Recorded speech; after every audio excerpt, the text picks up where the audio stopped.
Haire at her home on John Street in Newport on February 28, 1984. Well, you did say you were not born in Newport. That's correct. You were I was born. born in Rhode Island, of early Rhode Island settlers, really. Where are you? What was your maiden name? Mason, but Oh. that was my father, and he was born in England. My daughter's middle name is Mason. We're Is it? descended from Masons too. They came from, I Oh. think, Salem, Massachusetts or something. Oh. And that's No, interesting. my grandfather came from England and Mhm. started a mill in Pawtucket. Oh, for goodness sakes. Where did you meet your husband? He was a Newporter. you said. In Boston. Mhm. But he had been Wh- born in Newport? Oh, yes, yeah. Mhm. Whereabouts? Do you know what? Uh, Where did his family live? let me see, where did they live? I know where they lived when I married him, but his father built that house. Where did he live then? In his early years, he lived on Lincoln Street. I don't know whether he was born there or not. No, But I shouldn't- know that he was supposed to go to kindergarten, and he told me he didn't like kindergarten, and he would, they'd take him and he'd leave and go hide behind the house. So he was very young when he lived on Lincoln Street. On Lincoln Street. What school did he go to? Do you know? Well, that would be what's now Calvert Cranston. Cranston Yeah. College. In fact, I have one of his report cards somewhere. Do you think the Historical Society Oh, I think they'd would love want- it. Yeah. Mr. Sherman told me to put aside anything I thought the Oh, by all Historical means. Society would Yeah. like. Did he go to high school in Newport? Oh, yes, Rogers. What was his line of work? Well, his training was as a chemical engineer. He graduated from MIT. And when I met him, he was working for an insurance company. When I went to work there, I met him in the elevator. I was and he was working as an engineer for the insurance company, but then he thought he'd like to trade in stocks and bonds, and he left the insurance company and went to work. And just as we were married, the stock market crashed. And then his father died, and he came to Newport and carried on the interior decorating business. Oh, I see. So, which wasn't at all in his training, but we learned very fast. When did you move back to Newport then? In 1932. 32. Yeah. And where did you live then? On Champlain Street, Champlain. 27 Champlain. Did you stay there a long time? 18 years. Now, part of this survey is about different kinds of neighborhoods. How did you happen to move to Champlain Street? Did you choose it because you liked that particular area? His father and mother's house was on Arrow Street. Oh. And I don't know whether they looked around or not, but this was, did you ever hear of Professor Pompelli? And no, but that's interesting. Professor Pompelli's house, I think, was the house that the Walshers lived in. And the house that we lived in was originally Professor Pompelli's barn or carriage house.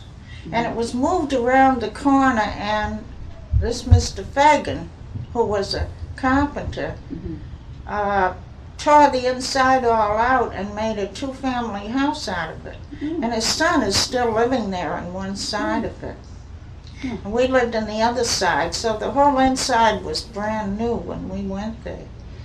What kind of a neighborhood was it then? Did you have met most of your friends in the neighborhood, or? Well, my husband's brother and his wife built a house right around the corner there on Gibbs Avenue. And see, he was a lawyer, Russell Haire. I don't know whether you ever heard of him or not. But let's see who else lived there. The Greens, and Mr. Green worked for the Daily News. And the Hodgsons.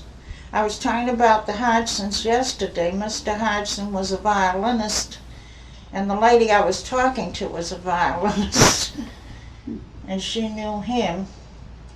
Do you think as a neighborhood people felt that it was a separate neighborhood from other parts of Newport? I don't think so. Mm-hmm. They were most fairly well-to-do people who lived in that area. It wasn't like the Fifth Ward, for instance. That's one of the things they're interested in. Yeah. Now, your husband carried on the business all of his life? While we lived here, yes. Yeah. Mm-hmm. Yeah. He died in 1957. Mm-hmm. Well, that was 20-some Yeah. years. 25 years. And you worked, and when did you begin working at the casino? After he died, 1958. Mm-hmm.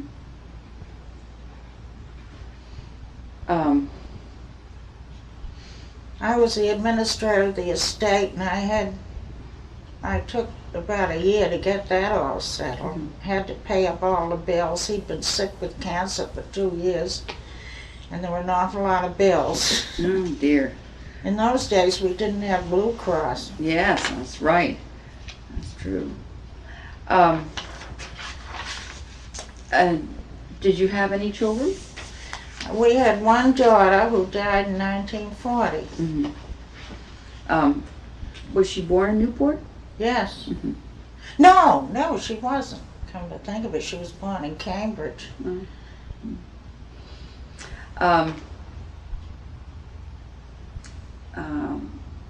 Now, how about when you moved here to this? Well, I moved here after I was employed at the casino. Mm-hmm. They employed me on a 6-month basis. And after 6 months, they decided to keep me, and that was when I started looking around the neighborhood to find a place to live. Mm-hmm. In the meantime, I was living in back of a store down on 10th Street. Did you choose this neighborhood because it was near the casino? Oh, yes, I started looking because I'd never driven, and I had to be within walking distance. Did this area look different when you first moved here? Do you think it's changed? Yes, this house looked a great deal better, but almost all of the houses on John Street have been renovated over the years. It was a more ordinary looking neighborhood when I came here. They had started renovating. There were 1 or 2 houses on Upper John Street that had been renovated. Do most people here own their own homes? Own the houses? Now that's difficult for me to say. What about your former neighborhood in the April Street, K Street Well, area? of course, we rented half a house, but the landlord lived in the other half. And I think most of the people in that area did own their homes. And you don't know whether they do now here in this area. I notice many of them are apartments, aren't they? Along here. Well, this has always been true. In fact, some of the houses that are now returned to one-family houses, I think there are still 2 apartments in this house, but the next house, the Carpenter's house, was 2 families when I came here. And this house was 2 families, and this is now 1 family. Oh yes, the Minifees. The Minifees. But they're renting that, you know. Yeah.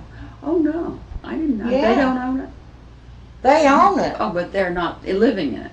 No, they're Because he's- renting yeah. it to a woman whose husband is in Florida, and she's going to Florida, and they're coming back here in the summer. That's interesting. That's a Yeah. good switch.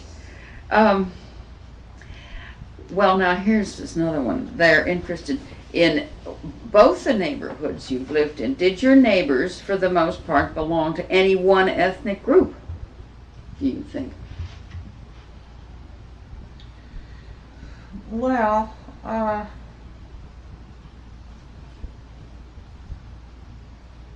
Say on Champlain Street, for instance. well, I would think they were British and Irish descent. How about here? Well, I don't know. There's so many new people in this area. I haven't any idea who they are. In fact, 2 or 3 of these houses have just been sold during this winter. And new people have moved in. Then do you think there's a neighborhood feeling here or not? Not now. Not now. No. And you think there was, though, on Champlain Street? Sort of. Well, I've been told, because the lady who owned the house and lived upstairs had been here for, well, her family had owned the house for 70 years. And she knew all about the people on the street. I don't think she's able to be interviewed now, but she used to tell me all kinds of stories about who lived in what house, and she knew all about it, but I really don't. When you lived on Champlain Street, was there a neighborhood feeling, do you think?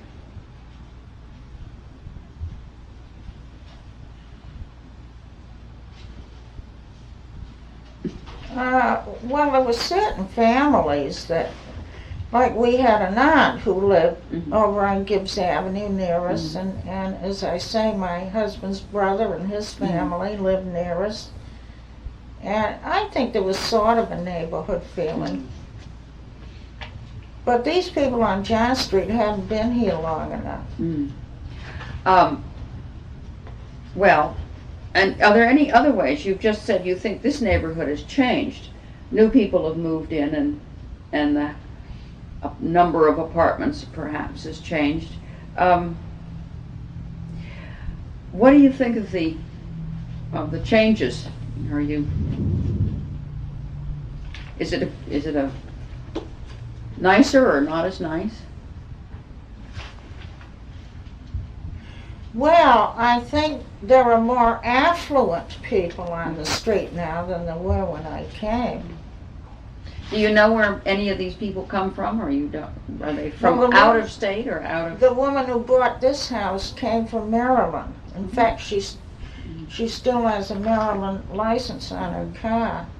I noticed a Texas license across the street. Somebody. There were all kinds of licenses on this street, and some professor bought the house across the street, and I don't know where he comes from. Why do you suppose they're coming to Newport? Investment? Or? Well, I think it's ruining Newport. It's driving the local people out. Because one thing is the taxes have gone way up. They just got reassessed, didn't you? What? Didn't you get reassessed just recently in the last? Oh yes, they had a reevaluation last year, and well, they're having the same trouble in Jamestown. I know. That's why I asked. We just got ours. Staggering. But they haven't set our tax rate yet, so we don't know what our taxes are going to be. I've been throwing away tax bills from Jamestown. They weren't very much when we had that little camp over there. I'll bet you'd be surprised to know what your land was that you had before. Did you go to church in Newport? Did you belong to any church? I didn't really belong, but my husband's family belonged to the Presbyterian Church, and I went there, and I taught Sunday school, and I at one time was president of the Women's Association.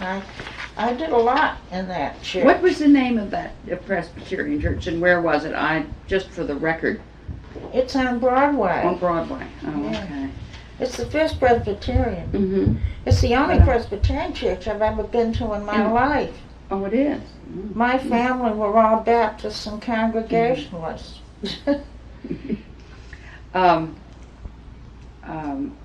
What was Sunday like? You said you taught Sunday school, but I think what they want to know is how strictly where's card playing allowed, that sort of thing.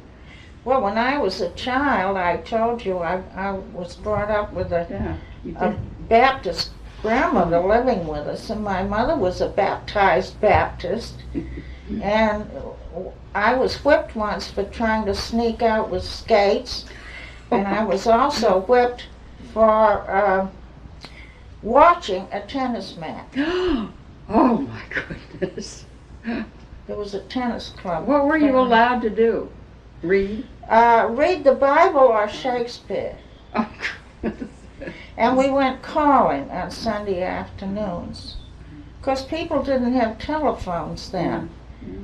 But Sunday afternoon was a day to go calling on relatives and friends. And after you moved to Newport, though, and went to the Presbyterian church with your husband, it wasn't... He didn't go.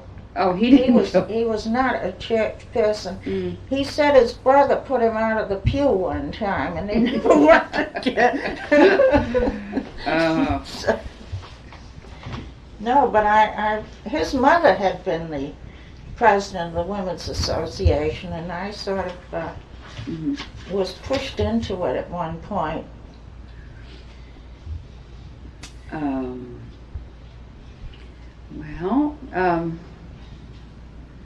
Let me see.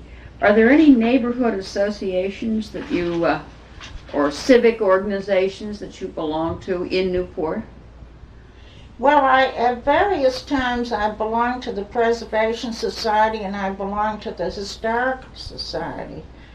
But after I got to the point where I didn't want to go out nights, I gave them up because all my meetings were at night. Everything's at night, right.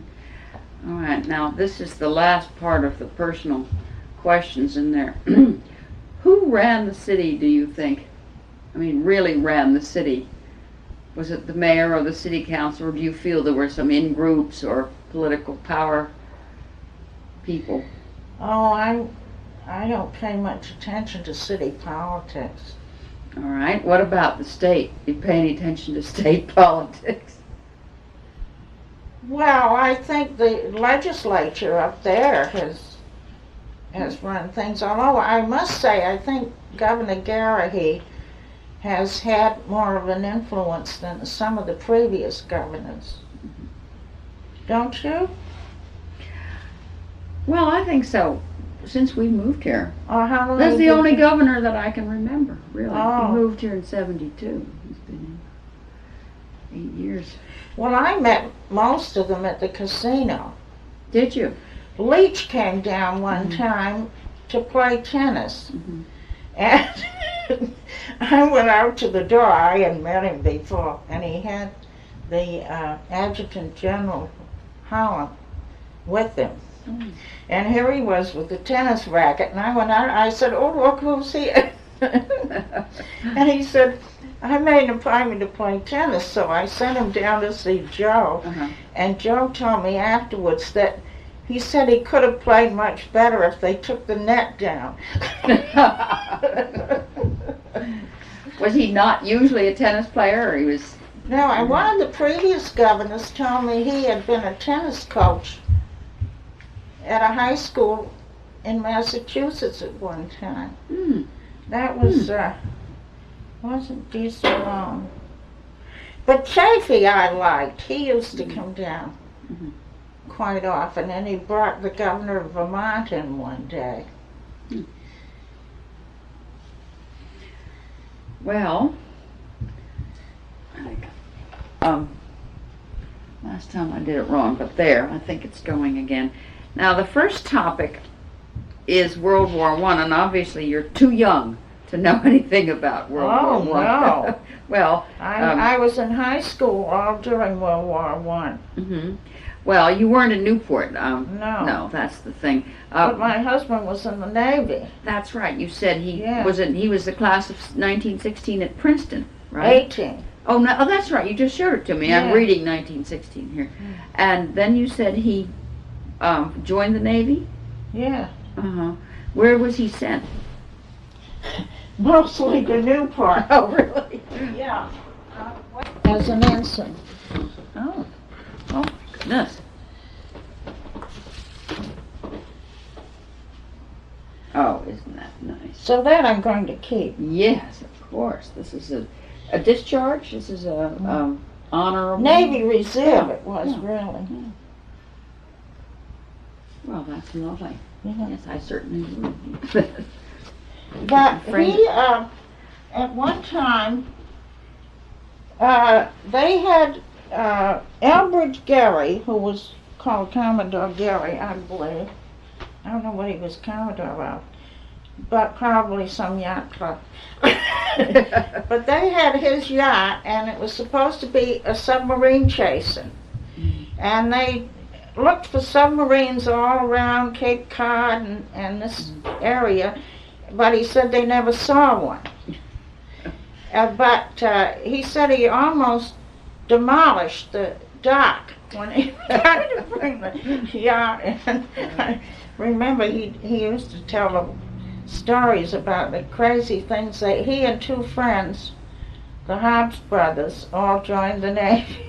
And they were from Newport. Newporters Yeah. originally. Well, Admiral Hobbs, you know, this is one of his sons who's still living, Oh. Louis Hobbs. Oh. But he's 90, I think. Mm. Did you ever interview Ed Cochran? No, not yet. Now maybe Yeah, he's someone else 90. did. He's 90. Yeah. Well, I wouldn't be a bit surprised if he's Because on the he's a- list, but there were Yeah. 10 of us doing interviewing, Oh, so really? so he Yeah. someone else may have interviewed him. Well, that's No. very interesting. Was your husband then? Was he anywhere else except Newport, or was he just No, always no, in it's Newport? around Cape Cod and this, all around this area. Well, of course, the And war then he was over told very her- shortly, Huh? wasn't it? If he joined in 1918. Well, that's right. It Yeah. was 1917 and 18, and from April 17 to November 18, as I recall. Did he I ever? remember the parade we had from high school the day that Mhm. that The war was over. the armistice Yeah. was signed. Did your husband ever tell you what it was like in Newport during the war? I mean, was there a lot? Well, it was very, very cold, and he was on guard duty over at the torpedo station, I know, at one time. And he said he had a terrible, terrible toothache, but the captain in charge wouldn't give him time off to go to the dentist, and he almost died with the pain from this toothache. Oh, dear. But I remember they sort of that the bay almost completely froze over one of those winters. Yeah, and there were just several Well, it times must it's have been frozen. that It must have one been one winter. of those winters. Yeah. It has. We have pictures. The Historical Well, Society has the pictures Bay of it. Voyage Hotel went over on the ice, didn't it? No. It came They over went on a in barge. warm weather, and and you've seen a picture. There's a big picture of it Oh, on yeah, the barge. yeah. No, they didn't. They took it on a boat. That's going to be all renovated, isn't They're it? going to make it into timeshares. Oh, we Jamestowners are very upset about it. Well, I would be too. Oh, Jamestown is not ready for timeshares. No, I don't think so. Well, we have a few already. Let's go to another subject. Now, you said that you don't really remember the Fall River line very much. Did you ever travel No. on one of the boats? No, but my father-in-law, who was an interior decorator, from, as I said, he started business, I think, in 1898 in the old Ocean House, and it promptly burned down. You mean that was his But- first decorating commission? Well, no, he learned the trade with the Vernon Company that used to be up the street here. Oh. And then there again, I think it was Commodore Gerry who offered to back him if he'd go in business for himself. And he had an office in New York because these summer people, most of them lived in New York. And he used to do work for them down there. And he'd go down, my husband said, on the Fall River line one night, and I don't know whether they crossed ships, and he'd come back the next night. Oh, yes, you went. It left at night and then arrived the next morning from either And then did they direction. come from New York at night too? Yeah, I guess Yeah. they did. I Yeah, remember that was, you know, approximately what I remember his telling. And I remember him telling about Mamie Fisher's house one night, and I think it's the ball I've read about that they had over there, a big ball, and his men erected a temporary ballroom. And this big storm came up in the night, and he had to send about 40 men over there to hold the ballroom down. Hold the tent. Was it a tent sort of thing? Well, I don't know Must what have been. kind of a Must have had a ballroom it floor. was. And sort of It probably had a floor and then some kind of a marquee over it or something. Well, tell me more about the decorating business. Your father-in-law and how did your father-in-law get his was he an artist or an antique or He was a cabinet maker by he was? trade, Uh-huh. really. Mm-hmm. But they said that any piece of furniture he could look at and draw it, and then he could make a copy of it. Well, would he decorate the But summer? he learned the decorating business, as I say, with the Vernon Company, who were up the street here. Yeah. And they stayed in business a while after we did, but they finally went out of business. Did he have commissions in the summer houses, the Mansons? I mean, did he decorate? Well, most of the work we did was in the summer That's right. houses, but the big business in those days, when we came here, was opening and closing houses. Mhm. See, when they closed them for the winter, they took all the draperies down and they covered all the furniture. Hmm. And Really? What would you do? You'd have to get people work. well, we people had a in- lot of people. Mhm. We didn't do the work ourselves. No, I know. You got people in. We had a lot, and when my husband came here in 1932, you could get all the men you wanted for $5 a day. Oh. And the sewing women got 35 cents an hour. Goodness. Did you do upholstery and things like $14 that? a week. Oh, yeah. Sewing, draperies, and Yeah, curtains yeah, and things like yeah. that. Huh. Where did you buy your fabrics and did that come Oh, from all the fabric companies. I've been throwing away all the catalogs here. Really? Oh. We used to go to the Boston. They were all in the one building up there, Oh, yeah. the Berkeley building. Mhm. All the offices. And even during World War II, my husband would take me to Fall River, and I'd take the bus up to Boston to bring down fabrics. When we did over Miramar, we took suitcases full of fabrics to New York for Mrs. Rice to look at. Bet you did. And I You don't did know over how- the whole house? We did the whole Oh, house yeah. over, and she showed me what the New York decorators had done in their apartment on Fifth Avenue, and she said, "I wish we'd had you down here," Really? which was, I thought, a compliment, because they had the most important decorators in New York. Yeah.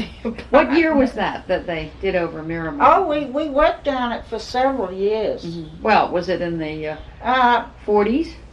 well, it was 50s? just before my husband died. Oh, Yeah, so it that was I in would the say it was in the 50s. Early 50s, yeah. Yeah. Mhm. Because Oh, that's Dr. great. Rice died, you Mhm. know. I don't know whether he died just before my husband or just after my husband, but he died around that Mhm. same time. And oh, she had a beautiful party for him for his 80th birthday. Oh, and I remember when they had the National Trust meeting down there at Miramar, Mhm. right after we practically finished everything, and she invited us to come, and they had the butler announcing everybody, and Mr. and Mrs. Robert Haire, you know. And when I went up to shake hands with her, she said, "How do you like your house?" Isn't that nice? Yeah. What sort of what sort of choices did she would she choose fabrics and rugs, Well- or did they have a lot of that already as antiques? Did you have to select things for her? Or was she it did mostly everything over that house. From his first wife was Mrs. Widener, and the house belonged to the Widener family. Oh, And the Wideners had a fit at the money she spent. Mhm. I know she spent about $50,000 with us over the years, and she had painters and carpenters, and Did she change furniture as well as fabric? she didn't change it, Yeah, but it was all done over. yeah. And instead of elaborate damask and velvets, she used a lot of chintz. Yeah. The different In fact, feelings. she went to Paris and sent the chintz for one room she sent from Paris. Goodness. I had an awful time with the customs Oh, getting bet it you through. Oh, I bet you did. Well, that's very interesting. Yeah. I thought that you might. Oh, and you know, it amuses me now because the Preservation Society are doing over these houses, and the Wetmores we did a lot of work for, but they were just the opposite. They wouldn't let anything new in that house except maybe glass curtains, which they'd have to replace. Yeah. But they saved every little bit of old fabric and every little bit of old fringe. Really? And they'd bring this in and bring a chair in with a seat to be done, and we'd have to take these little pieces and patch them together to put the seat on a chair. For heaven's sake. Miss Edith Wetmore said, "Oh, nothing in this house, nothing new would look right in this house." And now they're doing it all over. And are they doing it differently? Well, you no, told but them how? they're restoring it to Oh, what I it see. was originally Yeah. when her father built it, which was back in 1850. Yeah. 51, but she and her sister didn't want anything new in there. Goodness, that's interesting. But then the Bearwind House, we did opening and closing there, and Now wait a minute. The Berwin House was. I'm confused. Which one? What was the name of that? Do you remember? not Marble House. Is that the Elms? No. The Elms? The Elms. All right. Yeah. I thought it was, but Berwin. The names I get. Now they're putting new things in there, and the Bearwinds never did. They said that the draperies in the main doorway, as you go up the stairs, were about half the width that they were originally, because we used to have to cut the rotted edge off and put the fringe back Oh, for on. heaven's sake! And I remember Did you have to do that? I mean, that's what. that was done in Yeah, our yeah, workroom. yeah. And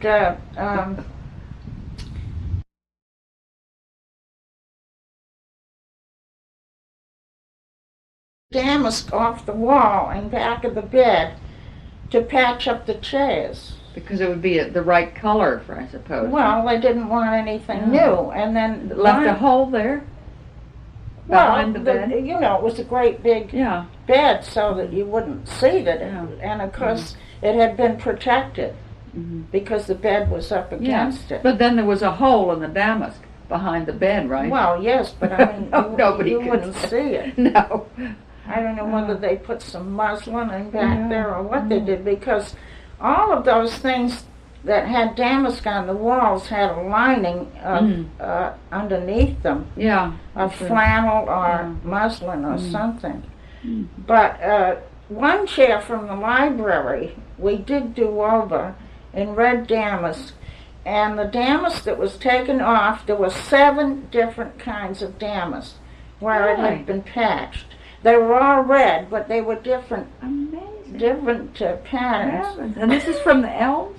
Yeah. Oh, for goodness sake. Well, that's the way these houses were. Yeah. Mrs. Rice said to me one time, she said, "You know, these people built these houses and they finished them. They put too much in them. In the beginning, they put everything in them and finished them beautifully."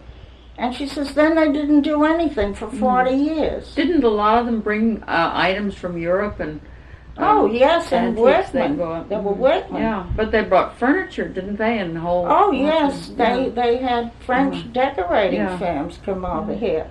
But we had a French carver whose uncle had been a French carver who came here when they built these places, and his uncle brought him over as a young man, and when he retired, he told me he'd never made over $32 a week in his life. Oh, goodness. Heavens. And how many years had he been working at this? Well, I don't know how old he was when he came here, yeah. but this was more than 25 years ago, because it was probably about 30 years ago. Yeah. Where did these workmen live in Newport? Was there a Well, this man lived over near Van Zandt Avenue.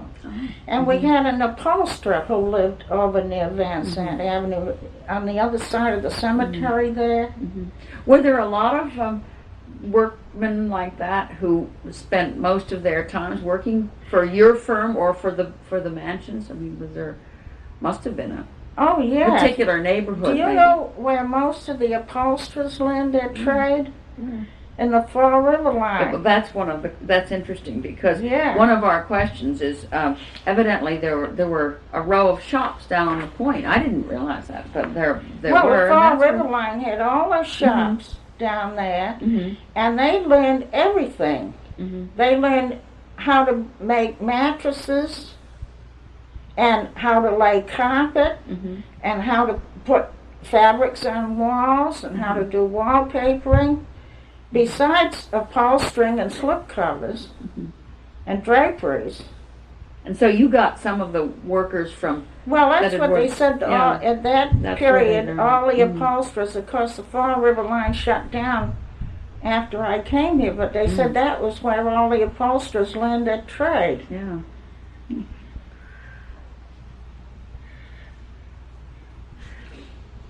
Well, what else does it say about the Fall River line? Not much. Well, I think your business. People ask me now where to get an upholsterer, and I say I wish I knew, because all these people who work for us have died. Yeah. Well, you had wood carvers as well as just. Well, you stuff. know, we used to. The thing that this man did for us after he retired was he carved the names on the. You've been in St. George's School and seen all the names of the graduates? Yes, on the panels. Well, right. he did all that, and I used to Oh. draw them all out on my dining room table for him, and then he carved them. Well, now, do you think that many of the people, upholsterers or people who'd worked for the Fall River Line or also worked for you, lived in a particular area or neighborhood around No. Van Zandt? You mentioned, but was there any other Well, place? there's two I remember lived in that area, but one of the sewing women we had lived over on, oh dear, what's the street that goes up the hill from the City Hall? Not Man Avenue. No, it's Bull, Well, she Bull, owned- Bull Street. Bull Street, yeah. She lived there, and another one lived down South Baptist Street. So they lived, They're scattered you know, around. all You know, around. not really one particular neighborhood No. where the upholsterers live. Yeah. That's what they're looking for. Oh, and one lived on Cardington Street in one of the very old houses there, which I think has been restored. Well, we have another topic here that is about the summer colony, and I think your business has lots of connection with it, also with the casino. What was life like at Newport during the heyday of the summer colony? That's sort of general. What are your most vivid memories? They're interested in See, it was the heyday of the Depression when I came here. exactly, and what the Depression did, what the changes were. But of course, you just came after the Depression, so. But as I say, I remember my father-in-law, because he died in 1930. That was one reason we came here. But he used to tell these stories about the summer colony. Well, after the Depression, there was they seem to indicate from these questions that they feel there was a big change in the summer colony. Do you think there was after the Depression? I mean, even though you weren't here, you might have heard about it. Well, I think the change probably started with World War One. As far back as that, I think the heyday of the summer colony was from, the Wetmore House was built in the 1850s, and up until probably World War One, I think you'd say was the heyday, wouldn't you? I would have, yes. Yeah. However, the Depression must have affected a lot of the mansion owners. Did you notice in your business any? Well, I don't Well. know that it affected them as much as I say. My husband said could get any number of men to work for $5 a day. The unemployment problem was terrific in those days. Well, that was good And for your I business can, because you I could can get, remember Miss Berwin's secretary kicking because we charged them $10 a day. Oh my goodness! She thought that was terribly expensive. But did you have plenty of decorating business during those early Depression years? Well, I wasn't really in the decorating business until Social Security came in. Then they hired me to do the payroll. It got complicated. They needed someone who could figure it And I out. was gradually You sort of worked your way in. introduced to the other parts of the business. But I don't think they had too much business during the Depression. I know I always said it was a nice business to be in, but you didn't make much money, but you had a lot of fun. Yeah. No, we never made much money in it. But it was interesting. And then, of course, the new people started coming in because I can remember when the Richmonds built their house down on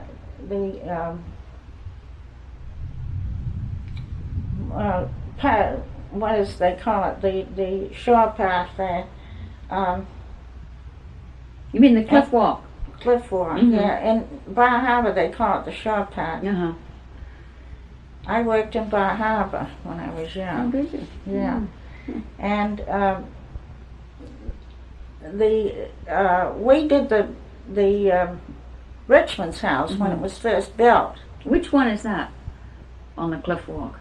Well, they've sold it now, and there was one of the C something naturally. What street comes off to Bellevue from the? Well, it comes off. It isn't really on a street. In relation to. It's near the Firestone House. Do you Oh. know where the Firestone House is? No, but I'm sure I should. I'm sure it can be located from. Well, it was that. on that same land that they built their house. And we did that when it was new. And that was when the new people started coming in. What do you mean by new people? Different families from different places? Well, you know, not the old mansion families, but of course, Mrs. Richmond's mother was supposed to be the wealthiest woman in Providence. Oh. But of course, Richmond is an old Rhode Island name, and they owned the corduroy mills over in Richmond. And so they, see, he was here. That's how they came here, because I remember going to the house they rented here during the war. He was in the Navy. And then they decided to build here. Well, now we're getting another wave of people. But we had a wave of people Back in right after the 30s World War or II. in the 40s. Yes. And these were people from more local, maybe other than Providence or other parts of the country. But you think they weren't part of the social part of? Well, some of them were relatives of the people who owned the mansions. It wasn't like the people coming in now who are, you know, complete strangers to the area. Yes, it's very interesting, isn't it? The different waves of sort of summer people. I would like to go back a little bit to the casino and your work there and the membership of the casino. Now, was it all summer people or not all summer people? I know because You mean the tennis membership? I mean the membership at the casino. Yeah, the membership. Not of the tennis. stockholders. No, but assuming the stockholders were members, naturally, weren't they? Well, And tennis players too? When I first went there, as I can recall, well, this is difficult. Each of the stockholders was billed $25 per year plus $5. There was a tax at that time, How many which was stockholders were $30. there? And oh gosh, I don't know, a couple of hundred, I guess. Oh, all right. Well, just in general, I didn't mean. No, I'm interested in whether the casino was the tennis casino was perceived as a all summer people club or. Well, no, because it had been opened up to the general public or the townspeople before I came there. Oh, the heck. Because that's how Henry Heffernan got in. See, he was one of the townspeople. And he told me that he and the Cochran girl, who was the oldest of the Cochrans and is now a nun, were the first two townspeople to join. As you read in that memoir, my husband wouldn't play up there. Now, Louis Hobbs invited him to play, and Louis's father was an admiral. And I think his father he wasn't a stockholder. But from what I read in the minutes of the meetings, they invited the ranking Navy officers to be honorary members in the summer. And Louis told me that they all used to go to the reading room in the winter and up to the casino in the summer. But that was when they had the club upstairs. Yeah. And that was mostly what the men were interested in, was the club. Sit around. But of course that was turned into a Navy officers club during World War II. Oh, that's right. I remember that. We were in Jamestown, and I do remember. Yeah. That. And then, of course, it never was opened as the casino club again. There were two different areas up there. One was the tennis club, and the other was the club upstairs, the men's club. Now, while you were office manager, did the membership go up or decline, or was it more popular among the summer people, or? You mean as far as tennis goes? Yeah, the tennis membership. It wasn't very popular. Really? When did they build they built the courts at Spouting Rock, Bailey's Beach. Maybe that made a difference. After the first hurricane, it did make a difference. After 38? After the 38 hurricane, when the whole of Bailey's Beach was washed into the pond practically, and they put it back, they changed the road even. They put the road nearer the pond. Yeah. And then they built the bathhouses farther back, and they put the tennis courts in. And that did make apparently, I wasn't there then, but they said that was what made the big difference in the tennis playing. It really hurt the casino, I guess. Yes. Yeah. No, I don't think many of the members played tennis up there. Our question. Joe could probably tell you more about that. Yeah, than I'll I ask can. Joe. Our questions have a section on the America's Cup races, and I think it's kind of interesting. Do you think the tennis tournaments? How important was the annual tennis tournament to the city of Newport? Do you think it brought in much revenue to the city? I don't know. One reason they took the nationals away was because they said there weren't enough accommodations for the people who came. Now, what years was this? I forgot. 1914 was the last year of the That's nationals. the last year they took the national. Oh, I thought it was more recent than that. I thought. No. No, then that was when the West Side Tennis Club, which was That on was the Forest west, Hills. well, but it was on the west side of New York City. Yeah. And then they moved to Forest Hills. And that was when they changed over. Most of the people, well, of course, the main office was in New York. And there was quite a to-do about it, as I recall from the records that they didn't want to give it up here, a group of them, but Yeah. then the New York group Yeah. took over. Mhm. But then it was carried out as an invitation tournament. Mm. I found I had a lot of the old tournaments. Yeah. Well, do you think maybe they withdrew the nationals and made it an invitational, maybe because the summer colony or the very wealthy Newporters wouldn't accept all the tennis players? Was there any of that in it? Oh no, because they took the tennis players right up while I was there. Mm-hmm. Was it the Countess Sabari and the Well, I know you showed me that. Roveskis, who owned the Clarendon Court at that time. There were just too many players and too many coaches and too Yeah. many people, I suppose. Well, Newport to they take care said that they didn't think there were enough hotel rooms and restaurants. Yeah. Did you want to see this? No, I'm interested in them. I was going to help you put them back in the museum. Well, I thought I'd offer them to the casino, although we have complete files up there. We have a couple of complete files. So, but I don't think they have this, because we've had a lot of people ask us about this Davis Cup final round up there. Oh, if they don't have And them in we their found some museum, of I the- should we think found- they'd love them. We found some of the tickets for that Davis Cup. Oh, wonderful. Oh, that's great. Were you in Newport during Prohibition? When did Prohibition I end? can't remember myself. Oh dear, I haven't got my notes with me.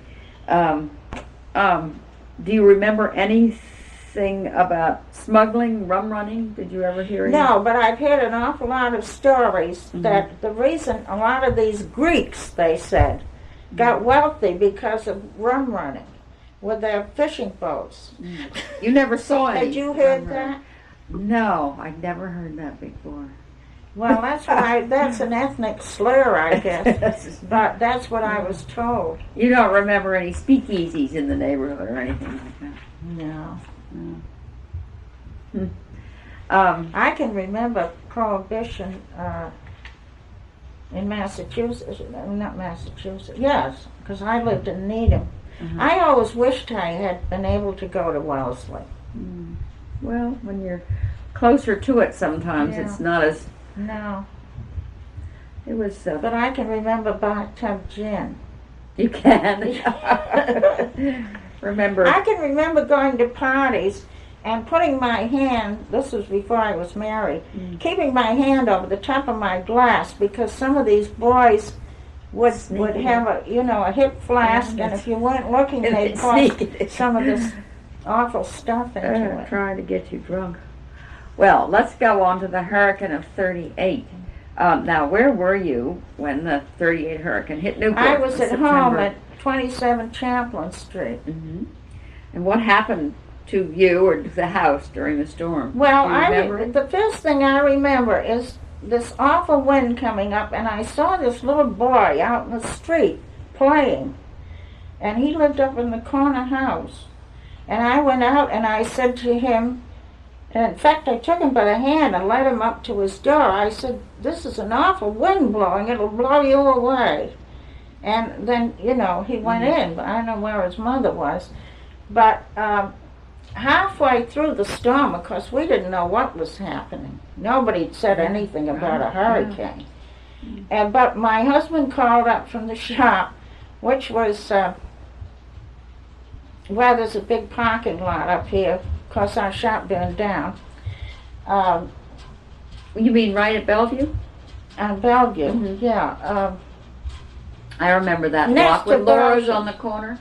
Laura's drugstore was on the corner. No, next to Boston's shop up there. There's a parking lot. Well, that's where our shop was. But in the middle of the afternoon, my husband called up and he says, "Well, we're now up in front of the Hotel Viking." No, he was just kidding. Oh, I thought you meant the story. He was trying to shock me, but I mean, that was his idea of what the wind was doing. We're now up in front of the Hotel Viking. What damage did your house have any damage, or did the shop really have any damage? I don't know whether the shop did. I wasn't so involved in it then. But I can remember walking through Gibbs Avenue the next morning, and it was a beautiful day with the sun out, and walking in and out of trees and over trees and under trees. The whole of Gibbs Avenue was covered with trees, and then walking down Bath Road and looking at the beach, and it looked as though a bomb had struck. And there were undertakers' wagons down there. Really? Yeah, well, there were bodies. Yeah. I didn't see the bodies because I stood at the top of the hill. But it looked just as though, a bomb had struck and the whole thing was washed away. There was one 11-year-old girl, who swam the whole length of the pond and came out on the other side. Oh, I didn't know that. Oh, goodness. No, there were a lot of people. You see, the trouble was that the police or whoever was directing traffic on the main road directed the cars to go down by the beach. Really? Because they thought there wouldn't be so many trees falling I see. down there, but then the tidal wave came in. Right. And quite a lot of people were drowned. When did you find out what happened? You were without power for a while, weren't you? Wires down and electricity? I don't recall that we were without power. Probably a lot of people were. Yeah. But I don't know. I suppose we had radio, but we didn't have television. But we had radio. Now, in your particular neighborhood at the time, there wasn't a huge amount of damage. There were lots of trees down. Well, trees, mostly trees, as I recall. They told me that the wind, normally, the draft of the wind will take it away from a building. I see. If the wind comes through here, which it does when we have a north wind, and there were a tree out there, the wind would take it between the buildings. Yeah, I see. Evidently, well, that this must is what be I true. was told, that it didn't fall on buildings so much as it fell between, and across all the roads. Do you remember how long it took to clear away and rebuild? Both hurricanes, I remember the sound of chainsaws for weeks and weeks and weeks. What's the other hurricane you're talking about? Was that 54? Yeah. Yeah. Carol or Edna. There were two, I think, there were in two. 54. Yeah, I remember them. We had one in 44, too. It wasn't so bad, but I remember watching the tree across the street come down, and it went across the people's front steps, and their son was a Boy Scout, and I remember him coming out the next morning and sawing away at the tree branches. Oh, my. That was 44, though. Yeah. Which you don't hear about, but I had pictures of the damage it did at the casino, and I gave them to the casino. Well, I think by 44 they knew what hurricanes were. It was just that 38 was such a shock. Nobody knew. Well, nobody anything. knew. They hadn't had one for 121 years or something like that. I don't think they knew what it was then. The great storm, or the great gale of, what was it, 18-something? Well, there was one in during the Revolutionary War that Well, it was ripped up one the- 1800. I had a picture of it here that my grandfather kept. It wasn't a photograph, it was a drawing. Oh, yeah. And it showed the center of Providence with all this water and these ships. Yeah.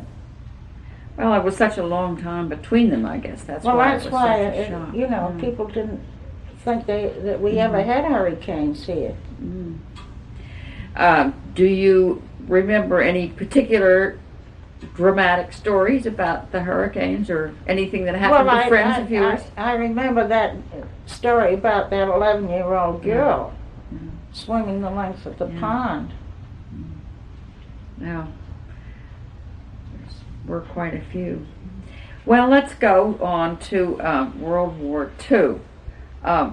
You were in Newport during World War II? Was I? Yes. How do you think Newport was changed into a Navy town by World War II? Well, I don't know how it was changed, but I guess it was at the top of its Navy life. My husband worked for the torpedo station. Oh, he did. Now, this Yeah. is in addition to the... Well, we couldn't do much decorating during the that's war. right. You couldn't Yeah. get materials. I tried to keep the business going, Mhm. but we couldn't get men Of or course. materials. Naturally, yeah. Nobody would be It was the- doing that kind of thing No, during the war. no. What was his job? He was a materials engineer. Hmm. And did he commute on the ferry? We had a car, and as I didn't drive, he was the one. They had a car club. In fact, they all had car clubs, I guess. But he was the one elected to use our car. And we had a terrible winter, one of the winters, and I remember one of the wheels got frozen, and I can remember him going off on 3 wheels. Oh no! How could he do that? I don't know. What kind of a car was it? It was an Oldsmobile, and I Oldsmobile. always crack up an Oldsmobile. That car lasted all through the war. Oh. And, of course, we had the gas coupons, Yeah. and the men used to give him their coupons that he took to work. He took probably 3 or 4 others. You mean this was that sort of he a picked carpool? up. Yeah, this The was a carpool. carpool. Well, now he would have to drive down and then take the ferry across, right? The little ferry that The went little to the ferry, port. yes, and he parked. In fact, the only time in my life that I've ever had to take care of a parking ticket was he parked on Turo Park West, is it?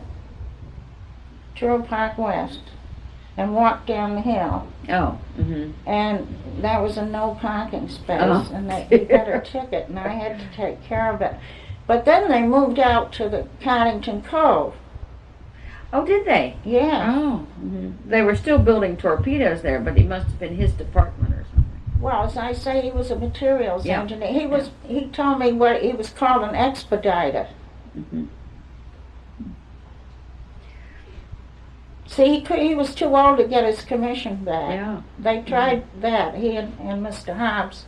But he must have been very valuable. I mean, he was an engineer from MIT, and here was all this. Well, the only trouble he said he had was that he was not up to date. Mm. And we'd go through the Sunday paper. I guess we got a New York Sunday paper with a list of new publications. And if he saw something that he thought would help him in his work, he asked me to go to the library and see if they had it.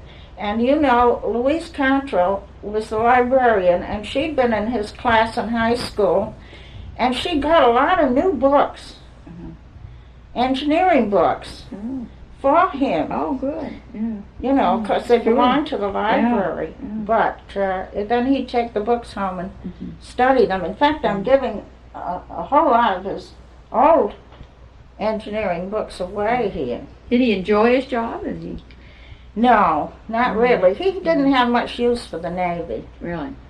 He said that the Felt they were civilians, inefficient or he what? said the civilians did all the work and the officers sat around and signed things. Well, Was your husband a Navy officer? he was in the reserve in the Korean War, Yeah. and then he He didn't went, want to stay? No.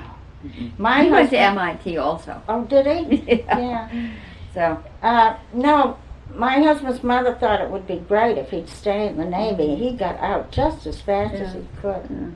well, I can see why. Were there, in your neighborhood, were there many more people moving in because of the war? Well, and we torpedoes? had, the house next door had, I don't know whether there were more than, I think there were about 3 apartments in there, and there were 2 Navy nurses who had one of the apartments, and they had a car out front, and we had this terrible snow.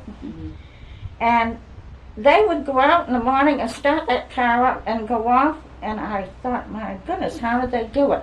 Well, I found out they were from Minnesota. They knew.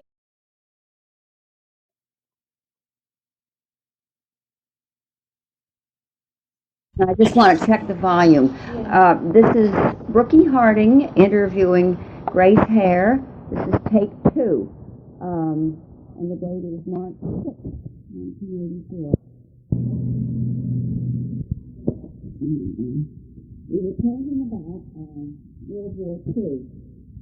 And there are several things I was going to continue on with.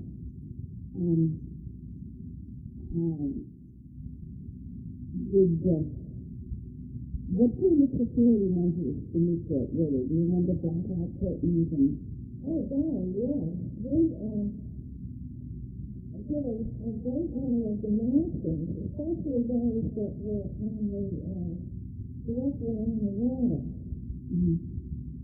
We put either dark chairs in all the windows, we made, we had yards and yards and yards of black sateen. And I think the manufacturers were dying and all of their sateen black. And then the line curtains, we made separate black sateen curtains to put behind the draperies. Were there any other kinds of security measures in Newport? There was a government security, what do you say, patrols, to see that these blackouts.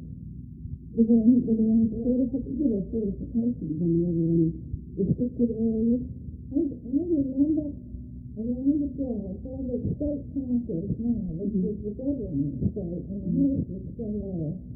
And there was a big wall fence around that whole site, and there was a gun sticking out of every window of the house. Yeah. Well, probably every window, maybe that's the name. But there were many and they were supplied by soldiers in full-blown uniforms. How did the rationing system work in Newport? You mentioned in the other case the gasoline card. What about other products? Oh, everything. Food. Was it hard to get certain things here? Oh, I stood in line down at a Kennedy Bell store down on 10th Street. And there was a line right up the side street and around the corner, waiting for a train over to the phone. What about meat? Meat was very difficult. I remember going into the market one day and there was hardly anything in the places. And there were some fish balls, and a woman was buying some of them, and she said, "This is what I used to buy for my girl." I wonder if there was more supplies in Newport because there were so many service people than there were in other places. Not that it was really, no. No, I had a friend who every once in a while would pick up half a pound of bacon for me. My husband made bacon every morning, but he didn't get it because we couldn't buy it. But this friend knew that I wanted it and she sent it to me once in a while. And I would take a shopping bag and walk all around Newport trying to pick things up at different stores. Were you or any member of your family active in volunteer work or the USO or any of those things? Red Cross? Well, it was only my husband and myself, and he was working for the government. And I was trying to keep his business going. I don't recall. You know, I know some people were in the, what was it, Warning system? Civilian defense or civilian defense. Remember when there were practice blackouts? Air passes, airways. Are there many of those in the city? Well, it's a little bit difficult to recall. I don't really, it didn't make much impression on me. This is an interesting one. Do you think the concentration of Navy and defenses in the area and all maritime today, do you think it gave the people a feeling of security, or do you think it was just the opposite during the war, that they were afraid that Newport might be attacked? Well, I don't know how other people felt about it. I never heard anybody. Did you feel lucky to have the Navy all around you to protect you, or did you think, if the Germans... The thing about it was that everybody complained about all the sailors in town. And I said to people at that time, well, if they pull the Navy out of here, the island will sink. And the time they did pull the Navy out, and the island didn't sink. Okay. Well, we'll talk about that now. That's one of the next subjects, is the departure of the Navy. Do you remember what it was like on Saturday night? Well, I'm not the kind of person who is out in the streets Saturday night. Did you ever walk down Main Street? Well, the only thing was coming and going from the ferry. And that was a little bit scary. You know, there were all those liquor stores down there, bars. And during the war, they just boiled them all sailors.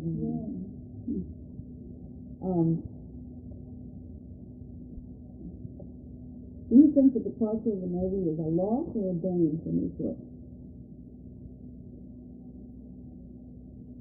How did the city change after the When they told the talking about the departure of the Navy. It's good.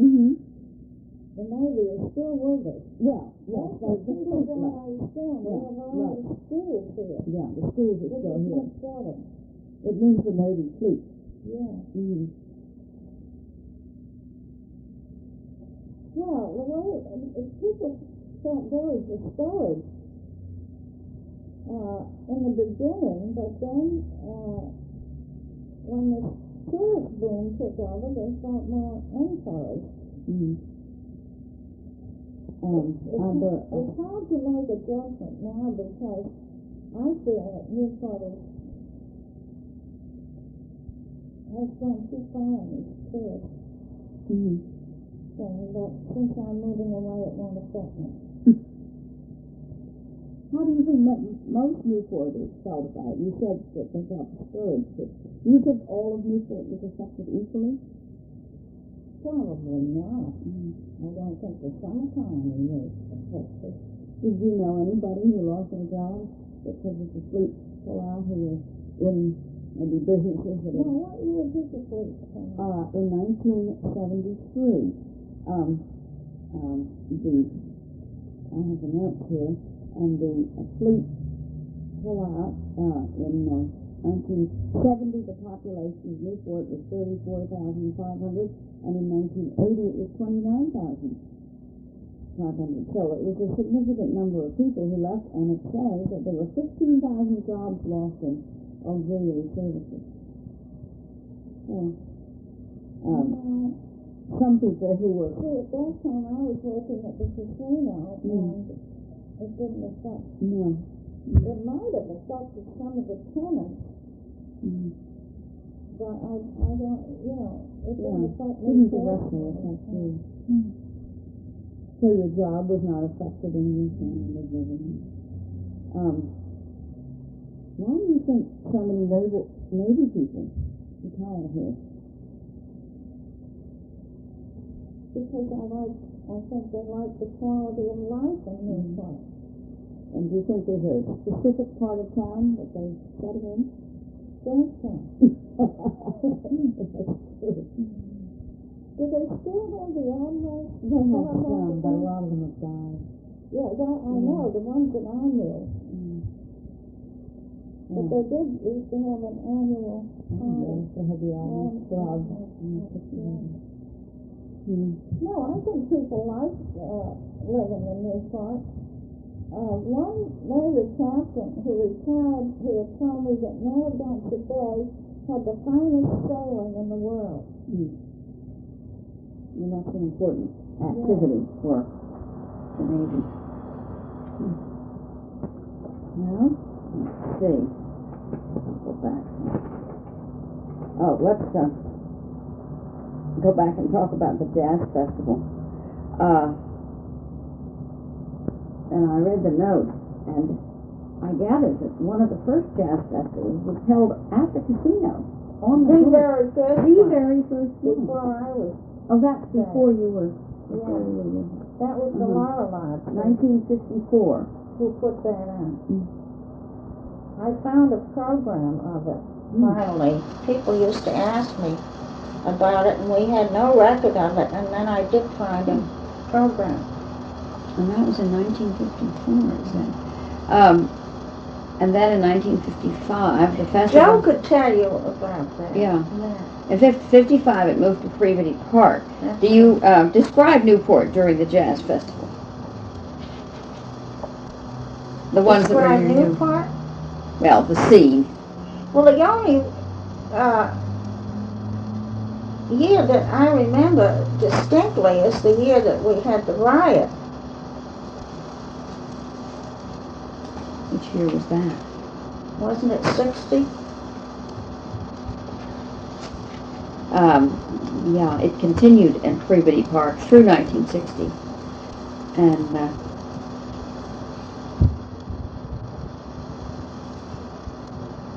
it might have been 58. No, 60 was the big riot. You're Yeah. right, riot number one. I remember I didn't leave the casino because we were having a fashion and automobile show for 2 days. And I think the first night it rained, and the second night we had the riot. And I left about 9 o'clock, and all the way home I saw all these people out in the street, drunk, drinking on the street. And I kept saying to myself, isn't this awful? Isn't this awful? Did they break into the casino? And then, yes, you read it in my memoirs, Yeah. didn't you? I did. I'd like to have Right, you tell the tape recorder. The landlord who lived upstairs was the superintendent of Newport Beach. And he got all these notices about terrible things going on at the beach. And he and his son went down there. And they called up and they said you couldn't describe what was going on at the beach. And then the night watchman called me up from the casino and said that they were coming over the fences. And he didn't know what to do. He was alone up there. So then I tried to locate Joe, and he was almost always, in those days, at the Newton King Hotel, which was across from the reading room. Yeah. And I got hold of him, and he got hold of the police, and the police came down with him. And I don't really know what happened after that, but I guess that didn't really do any damage in the casino. But it was an awful night. Yes, it certainly is. Well, did you ever attend any of the festivals or meet any of the performers? Oh, I met some of the performers. It's funny, I saw Pete Seeger on the television the other night, and I met him up there. Where? But we had the folk festival as well as Yeah. that was the folk festival. Where? How Do did you know who he is? Oh, Pete Seeger? Yeah. Sure. Yeah. Oh, everybody knows. I Pete thought maybe Seeger. you were too young. No. But when I was introduced to him, he apologized for his appearance. He says, I just got off my boat. Well, of course, he's famous for his boat on the Hudson. Yeah. And Wynn was in and out of the casino all the time. And they did have one folk festival concert there. And I met another well-known singer that same day, a man singer. And I've seen him on television too, but I can't remember his name. But, A folk singer? yeah, another folk singer. Guthrie. maybe. But George Wein, we had a lot of, now I shouldn't say this. We had a lot of trouble with him. Oh, that's all right. No, I wouldn't worry about that. You can go ahead and speak freely about that. Yeah. Well, I gather that people Well, were thinking he us didn't money. live up to his He owed us contract. money, and we had a hard time. We finally collected half of it, I think. But I think that was his general attitude all around town. I gather that too. No, that's all right. That doesn't make any difference. So that's not slanderous. What do you think caused the riots? I think the drinking was a large part of it. I don't know whether there were drugs involved or not at that time. But the drinking was what I noticed on the way home, and all these young people, because afterwards they made a city ordinance that you couldn't drink on the street.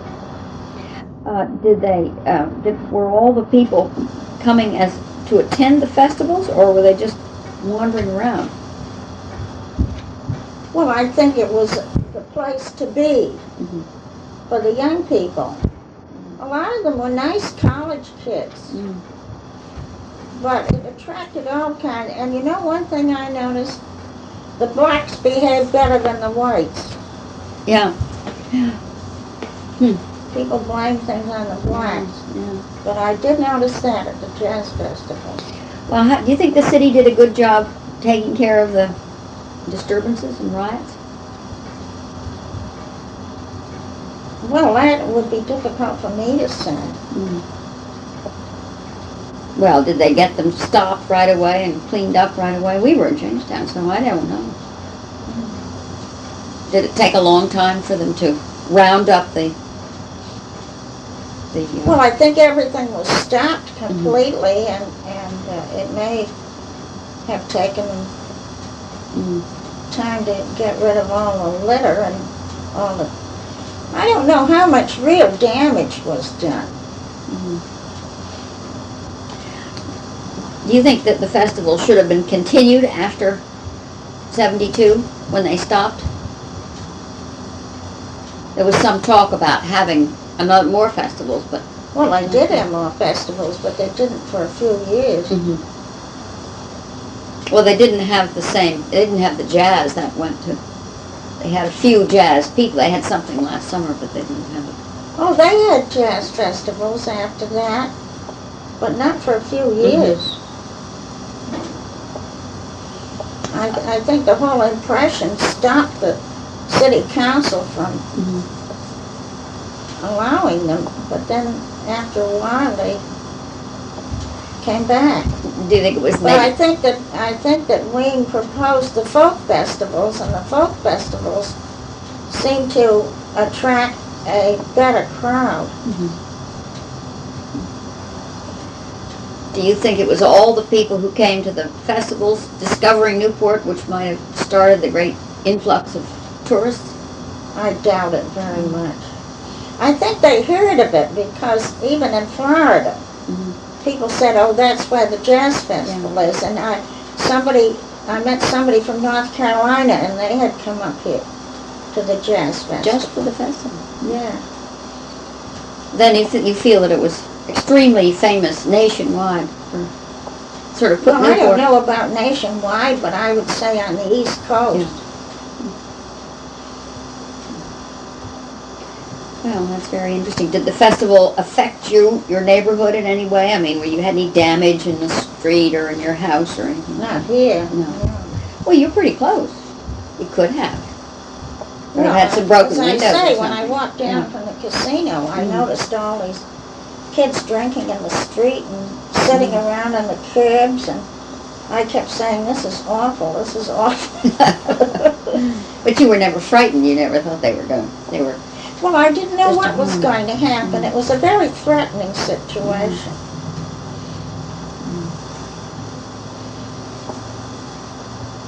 Do you remember did you ever see the Newport ferry? I'm going to go on to a new subject. Did you ever see the ferry come over loaded with all those people?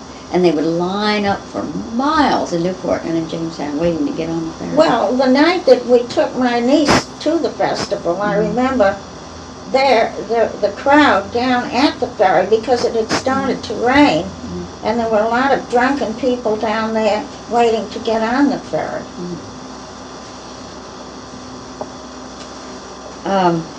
Now, about the bridge, the ferry and the bridge.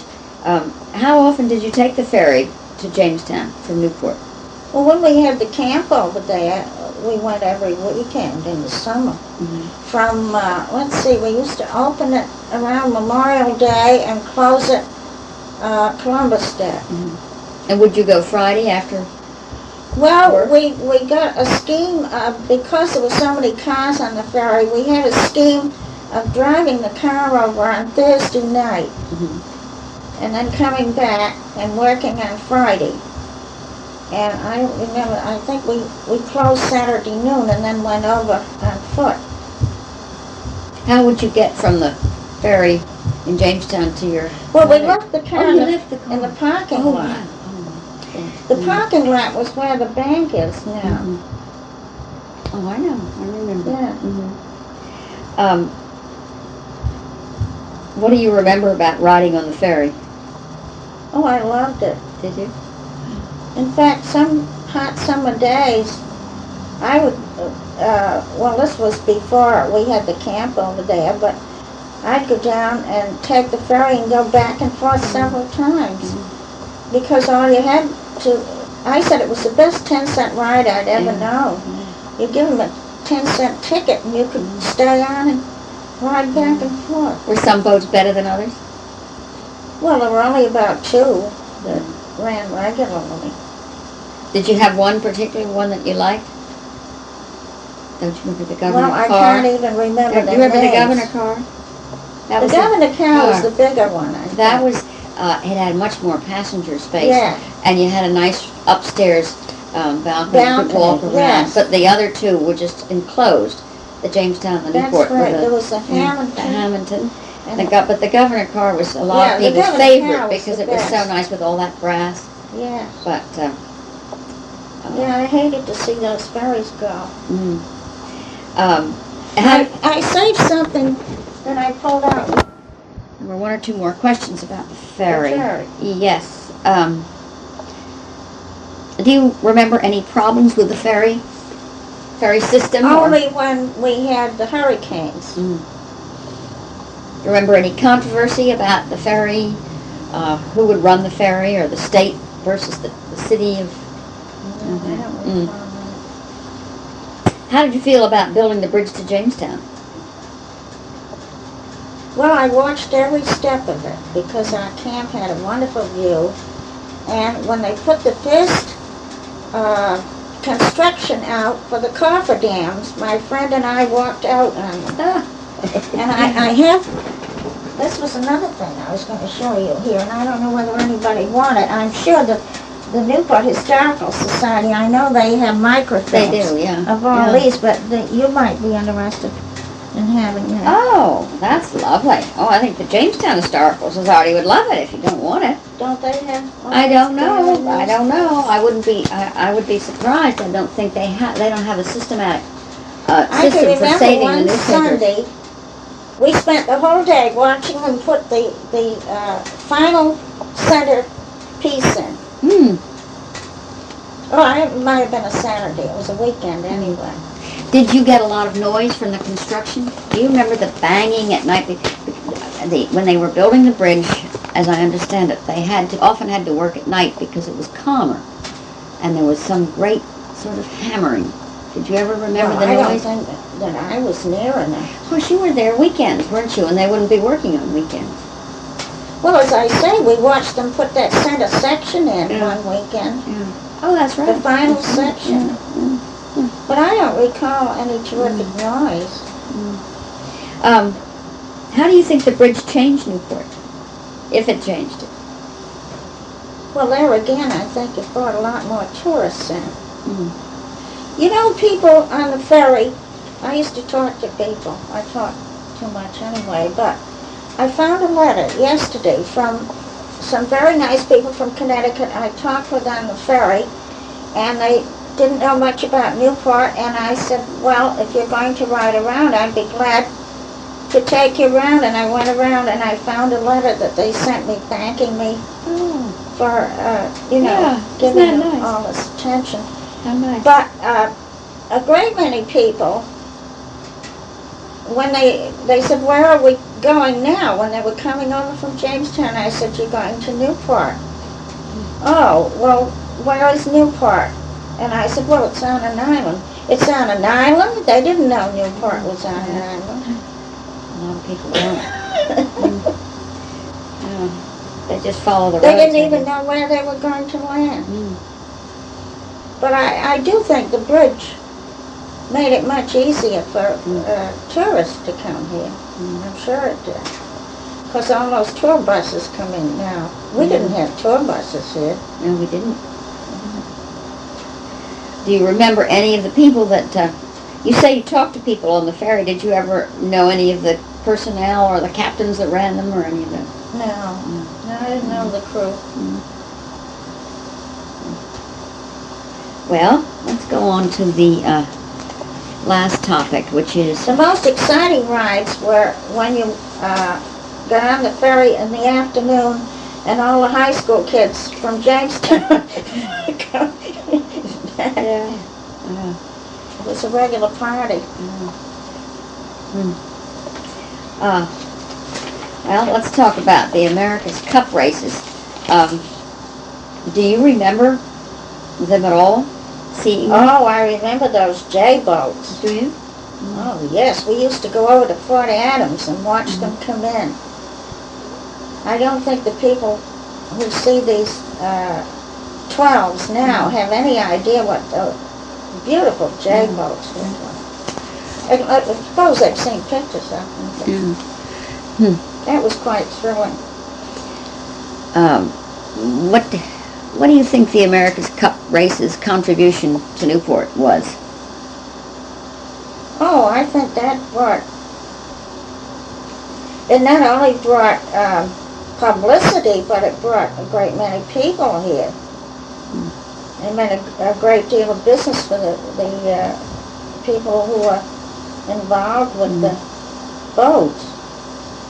Do you think there's been any bad effects, any detrimental effects on the city? From the cup races? I don't think so. Maybe too many tourists or something? Well, I think that's only part of the whole situation. No, I think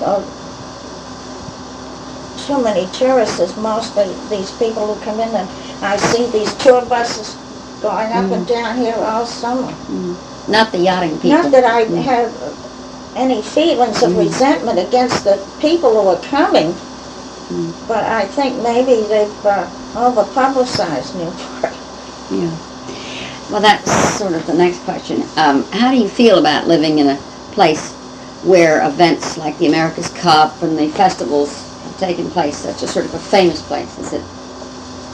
Oh, I think it's tremendously interesting.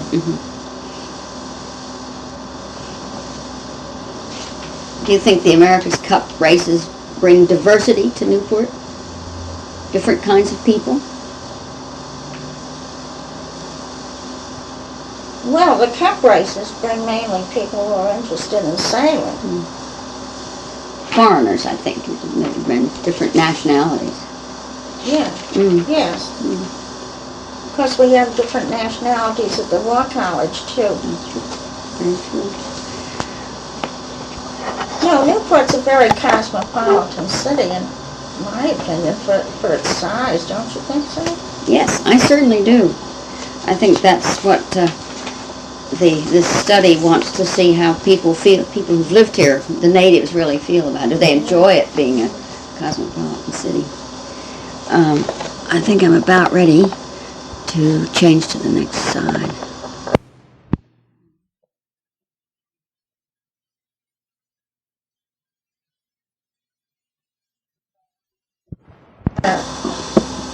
That's why I feel it's... You say you hate leaving... Because all these outsiders Yeah. are driving the local people who've lived here for years right away. Do you think there's an answer to that? I mean, a lot of people must be having to leave, and I'm sure they hate it as you do. Would there be any, what could be done, do you think? Some sort of tax relief or? Lower cost housing. The rents have gone up. I paid $45 a month for this apartment when I came here. And now she's charging $350. Really? Well, you have to be within walking distance, don't you? I mean, there are lots of places further away, I suppose, but you have to. Well, they're all. I've inquired, and $350 is about the lowest price you can pay for an apartment now. Plus your utilities. You look at the paper, and it says plus utilities. Most of them. Once in a while you'll see one that including utilities. But $350 is about the minimum for an apartment. Are they all occupied? Is there much? Well, I see lists and lists in the paper, but the agent told me that was about the minimum. That is awful. And he said she'll have to, I never knew what was going on. It would kill her. Is this how big? How many rooms? You have quite a few rooms here. Well, I have two 5 small bedrooms. rooms. Yeah, and Yeah. the kitchen. That room I've been throwing everything into. And you have another room in there? A little room, Uh-huh. yeah. Well, that's quite big. But $300. $350, she's asked. It's the central location that's so Well, nice. that's it, and the thing. the land, of course, I suppose. Is there any yard out quite a back bit. there? Yeah, there's a nice yard, and it used to be beautiful because my landlady was a gardener. Her grandfather was Scottish, and he was the gardener out in Portsmouth for Alfred G. Vanderbilt. Oh, yes, sure. And she used to The tell me Glen. about going out, not the Glen, Oh, I but thought that was a the Vanderbilt place, which of course, Yeah. when he left Rhode Island, he had the house torn down. Oh, I think I've been to the stable. It's- It's still there, that beautiful stable That's called right, Sandy Point. yeah. And I remember going out there and seeing him come in with the coach, not Alfred G., his son, William H., who was our governor. And he had the vice president with him, and a bunch of us went out there to meet the vice president. I can't even remember his name now. Isn't that awful? What was it? A sort of a reception or something? What kind of a... Well, no, I guess it was a political thing, and they invited people to come out. Speech? And I always remember going into the stable or the carriage house, and there were 2 or 3 12-cylinder Cadillacs. Goodness. Must have been impressive.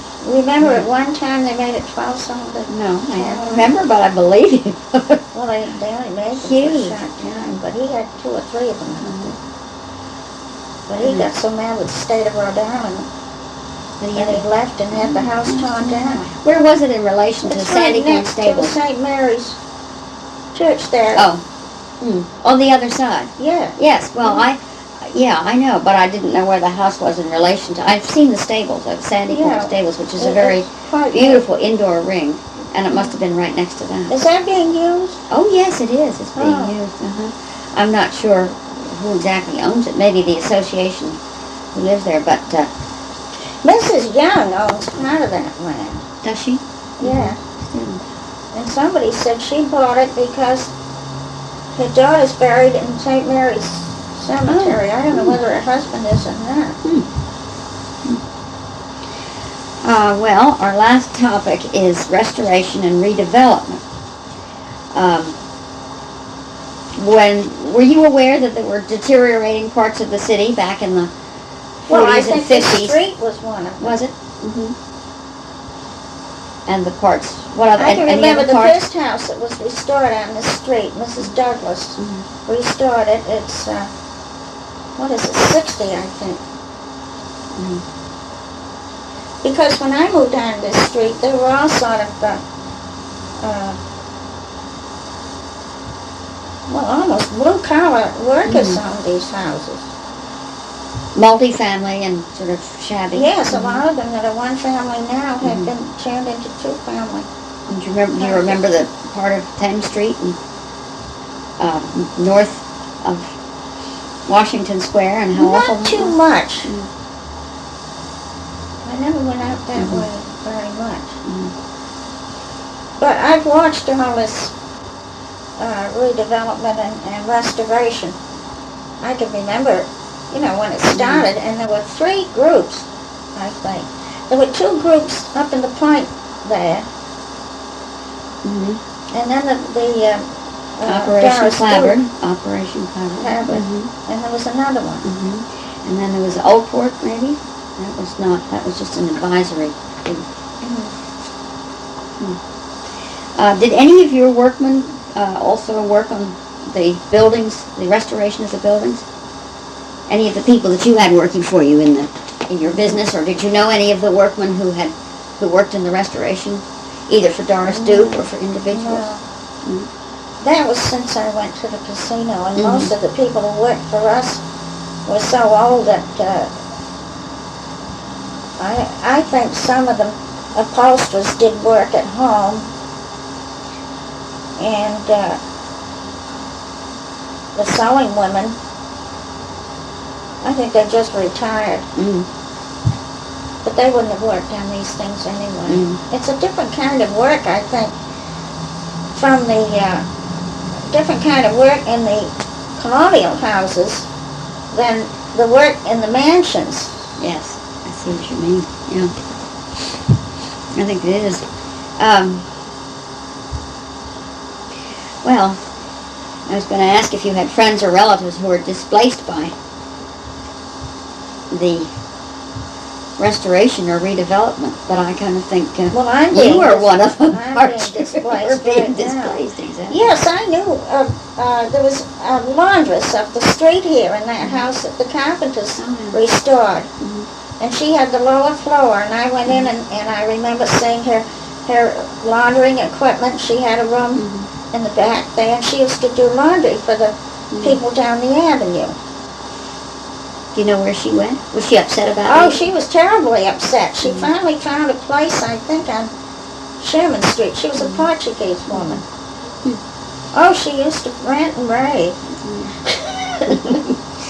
Well, it did displace a lot of people. Yeah. Well, you've already told me a lot about how your neighborhood was affected. That's what I was going to ask you. Do you think any people in your neighborhood were benefited, other than? Well, the As way well as they being were hurt. benefited is that the value of all the houses on the street increased, and a good many of them, I think, in selling, made a good profit. And goodness knows, almost all the houses on the street have been sold. Have they Well, on this yes. street? On this street, on John Street? Yeah. They've all changed hands. Oh, they've all changed hands. This house has had 3 new owners since I came here. This house has Were had they- at least 2 new owners. Were they owner occupiers? I mean, Yeah. they lived in it. Didn't just buy it as an investment. The first man who bought it started to restore it. It had been a 2-family house. And he started to restore it back. I remember he took me in there and showed me the fireplace. And the fireplace, when he excavated it, there had been 3 fireplaces, one built on top of the other. Now, try if you can remember back when it looked the way it originally did when you first saw it and when you first came here. Did you realize then how old these houses were and whether they, had historic value or architectural value? Well, I knew quite a bit about architecture, so I must have had a pretty good idea what the period was. And I knew this house was 150 years old. Is it? But that, this one isn't even pre-revolutionary. It's 1790, I think. I don't know whether any of the houses on this street are pre-revolutionary. I was just going to ask you. I'll tell you, the one on the corner, the Bull Maudsley house, which is Oh, yes, Betsy the back of the that. Ray's own. That was the Gyra Bull house, which is very, very Yeah, the old. back part. The back Yes. part. But even the front part, I think, was Pre-revolution. Well, I don't know. It was, maybe it was Well, the it's end of all the in that 18th book. century. That's right. All we have to do is look it up. Well, Every once in a while something comes up and I start reading it and then I can't stop. it's like reading the dictionary, isn't it? You Yeah. get very interested. Well, thank you very, very much. I don't have any more questions, but I'd love to hear you tell any reminiscences you have or anything you'd like to. Well, I picked out some things here and I don't know whether I thought, as I say, I know the Historical Society has all the tapes of the Daily News, but this isn't the Daily News. This is the Providence Journal. But Oh. I kept this because it told all about the synagogue. Would you be interested? Oh, yes. Oh, my goodness. I think the Historical Society, the Newport That was Historical 1950. Society.